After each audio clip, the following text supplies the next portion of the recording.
Pisara, di ba? Sabi niya, nung nasa Department of Education siya, yung sinubmit niyang budget was 5 billion. Okay.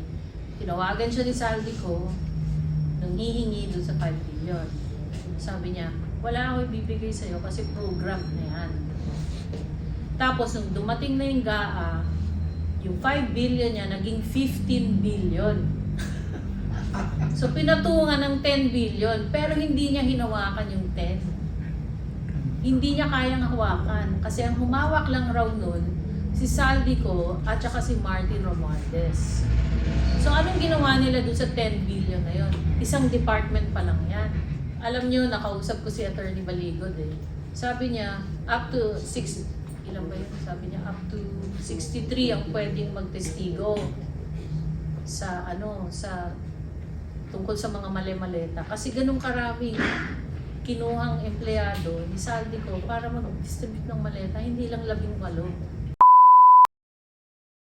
Kasi sinabi nila, di ba, na kaya nga daw may unprogrammed appropriations in case of emergency, no, na hindi nasasabi. Tsaka may mga triggers naman yan, hindi yan basta-basta popondohan.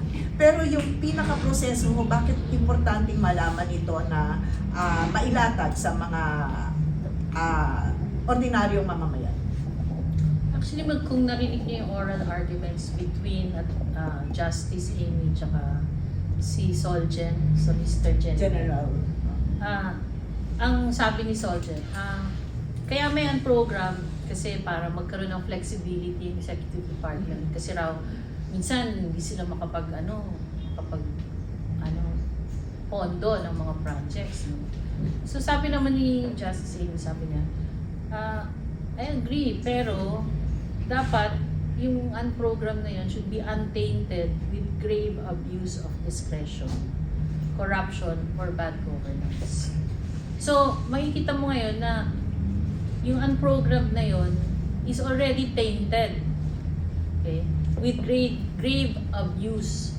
Kasi nga, nagkaroon ng maraming ghost projects. Hindi lang flood control yan. Pati sa ibang departments, maraming ghost projects. Ultimo nga, pickleball court. Hindi tinapos yung ganon.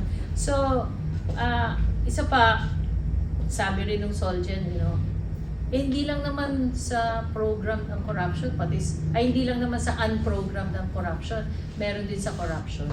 Sabi ni, meron din sa program. So, sabi ni, Justice, sabi niya, oo, pero yung unprogrammed, na-enhance ang corruption. Kasi walang ceiling di ba? So, kaya sabi niya, parang kinompare niya sa department store at saka sa Tiangge. Kasi sa Tiangge, sa department store, pag bumili ka, fixed na ang price. Wala nang tawad-tawad dyan. Pero sa Tiangge, pwede pang tumawad. Okay? So, pwede ka pang makipaghagel. Yun ang unprogrammed. So, kaya kailangan malaman natin kasi talagang mas malaki ang possibility for corruption sa unprogrammed funds. Kaya lumobo yan nung last 3 years. Okay. Dati mayroon unprogrammed pero hindi ganyang kalaki. And yung pinaka-proseso rin nito na ang hininging unprogrammed funds, this is just a comparison. Ang hininging unprogrammed funds ng executive, let us say, is 100 billion. Pero nung ipinasa ng Kongreso, ginawang 700 billion.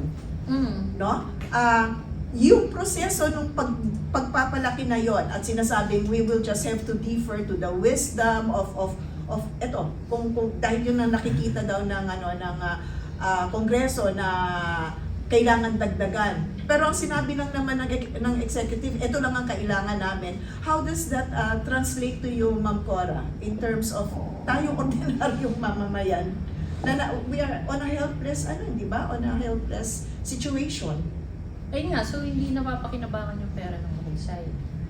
At saka, alam mo, noong pa yan, ngayon lang ulit na uungkat yan program at saka unprogram.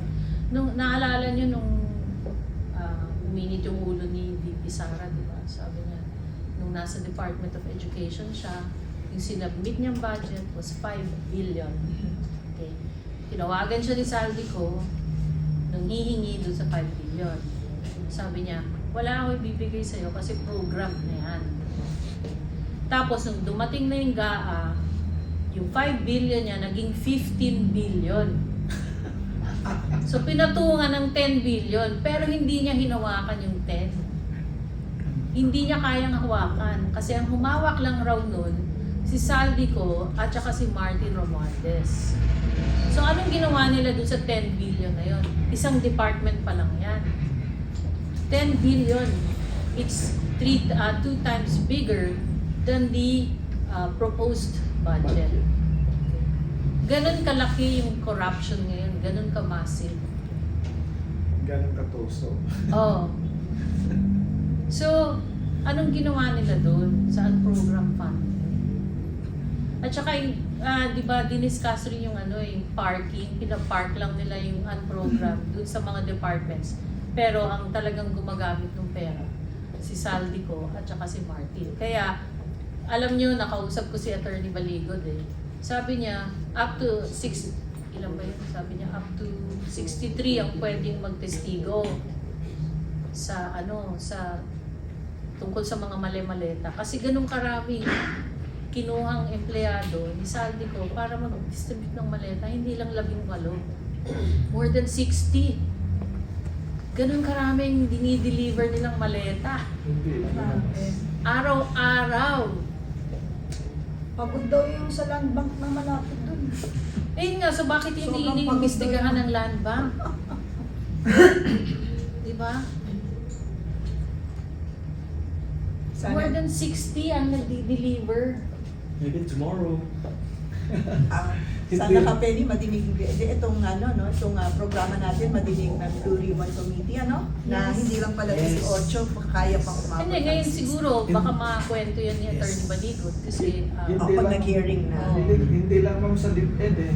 Even in Comelec, nagulat si Commissioner Garcia na pinatungan din nila ng 12 billion eh. Totoo yan. Oo. Yung yung budget na dapat magkakaroon ng People's Initiative, di ba? Nagulat din Bakit daw. kailangan po May 12 magulat? billion na walang Bakit kailangan po magulat ni Commissioner Garcia? Manuel na Hindi po magulat sa kanya yan. Maraming Oo. taong pwedeng magulat except him. totoo naman yun. Ah, Kaya meron mga na-elect na hindi nabigyan ng posisyon. Meron nga nakaupo, hindi May- naman nanalo. may mga Oo, natalo na- meron din naman natalo na bigyan ng posisyon. Alam mo, sa totoo lang, tayo na lang natitirang may boses. Hindi ko sinasabi hindi tayo natatakot. Katakot-takot ang ginagawa natin. Pero para sa bayan, walang dapat ikatakot. Alam mo kung bakit? Mag-sprite nga kayo, magpakatotoo kayo. Alam naman natin na nagsisinungaling kayo eh. Magsisinungaling pa ba tayo? Eh di lahat tayo, mahaba na ilong, magkakauntugan tayo. Alam mo, kaya nagpapakita ako sa inyo ng mga charts kasi pagka may numero, hindi kayo pwedeng kontrahin ni Claire Castro. Alam mo, hanggang ngayon hindi pa niya kami na-kontra. May Kasi mga totoo yun. Ma'am Cora, and again, the numbers spoke for themselves, yung negative 50 net satisfaction. Ano ang sagot ng palasyo? Mali yung mga na-interview. Mali, hindi daw nakaabot sa kanila yung mga ayuda na sinasabi. May naririnig ba kayong economic pronouncements ni Claire Castro? Wala, di ba? Hindi naman Ang economist pinakaano kasi. lang niya, yung comment niya sa investor confidence, na dinideny niya na may problema.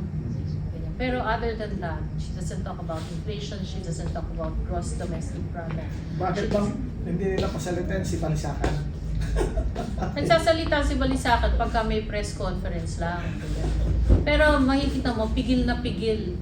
At saka, Kontrolado. pina-highlight lang niya yung mga positive dun sa economic report niya. Pero yung mga negative, Nakatago. tinatago. Alam mo, hindi ko malaman kung saan talaga nanggagaling yung lakas ng loob nila or kaya ganun talaga suktulan ng lakas ng loob nila because everybody is doing it and everybody is parang make-up, nagme-make-upan sila to hide everything, yung mga real score. Kasi before, panahon ng dating administrasyon, super takot. And even if it's not true, tapos na pag-usapan yon, you need to go to Malacanang or see your higher ups and explain. At saka magpakita ka ng katibayan, this is just parang sinisira ako because meron ako nilalabanan at nasagasaang mga tiwali. You need to do it right away kasi yun talaga pinakamaliit kahit saan kang departamento, kahit yung maliliit lang na mga division or mga organisasyon, talagang it's a big issue po pagdating sa dating administrasyon. Ngayon, di ko mapaniwalaan na nangyayari, pero dahil sa kaganapan, talagang totoo na talagang laganap ang pagkakampihan. Sa PDP Laban, walang kampihan kasi naniniwala kami dito makikipagkaibigan. Dahil may salitang pag-ibig ang kaibigan. Ang pakikipagkampihan is masama po yan. Gawain po ng demonyo yan dahil ang kampihan ay may kasamang salitang pang-aapi. Kaya no to kampihan. We need more friends and we need na makipagkapwa-tao because marami pong lugmok na sa kahirapan. At maraming mga pamumulitikang hindi na po talagang magandang naging practice po ng ating pong gobyerno ngayon. Kawawa kasi when you are tama, you are mali sa kanila. Pagka mali ka, okay, welcome to the club, let's party! Ano nga sasabi niyo ma'am sa bagong labor secretary niya? Ay, hindi ko pa siya kilala. Si Tolentino mo. Senador Tolentino. Dating senador. Dating senador. Hindi pa ako makapom. Nagbago pa. Kung anong ginawa mo sa Ano na lang, bantayan nyo na lang yung unemployment rate. So, pero tingin ko tataas yung unemployment rate. Pataas na. Lipat. Nakakaawa. It's beyond his control. Malapit tayong mag-rapid fire questions Yes. ka, Penny. Pero bago yon, bago ko i-turn over, one last question, Ma'am Cora. Sa panahon ngayon, dahil sinasabi nga itong unprogrammed funds are actually standby funds. So, as an economist, alin ho dapat ang mas kilingan ng ating gobyerno? Yung magkaroon ng standby funds or yung paghihigpit sa limitasyon ng paggastos ng pondo? Fiscal discipline. Okay. Kailangan may disiplina sa paggastos ng pera. Kasi maski nga sa program, pwedeng magkaroon ng corruption. So, that's one, fiscal discipline. Second, monitoring. No? Kasi kung may project pero substandard naman, tapos yung mga presyo ng sinasubmit ng contractor na pagkataas-taas ng mga raw materials. Okay. Minsan, yung isang raw material na dapat 10 piso, nagiging 100. So, kasi hindi nila binabantayan. Kasi may mga benchmarks ka naman na dapat ginagamit sa per project. Yun. So, kailangan may gano'n yung disiplina at saka monitoring. Tsaka siguro ako ngayon, company mananawagan din sa gobyerno, with this last remaining months nila in office. Sana naman po magkaroon din kayo ng ulat sa bayan ng mga accomplishments ng bawat departamento ng gobyerno, bawat ahensya. Yung sinasabi ni Ma'am Cora, lahat may figures, galing din naman yun sa gobyerno, di ba? Hindi nga lang maganda tignan sa mata, no? Pero sana magbigay ng positibo rin ng mga accomplishments sa bawat ahensya para naman nasasabi ng mga taxpayers na dito pala napupunta ang aming mga buwis, no? Bilang payo. And dun sa karapatan natin na maglahat ng ating hinanaing under Article 3, Section 4 of our Constitution, tayo ay malayang magpahayag ng ating mga saloobin laban sa ating gobyerno, no? Huwag lang tayong maghihikayat ng pumalaban gamit ang armas. Pero yung sinabing balikan natin yung kapangyarihan nating makapagsalita, makapagsulat, protektado po yan ng ating saligang batas. Kaya gamitin po natin, and on the positive side, to our government, please report to your people figures, no? Yung malinaw, hindi lang general statements na gumaganda ang ekonomiya natin, na ganito ang nangyari. Ipakita niyo po sa amin at karapatan naman po naming malaman ito.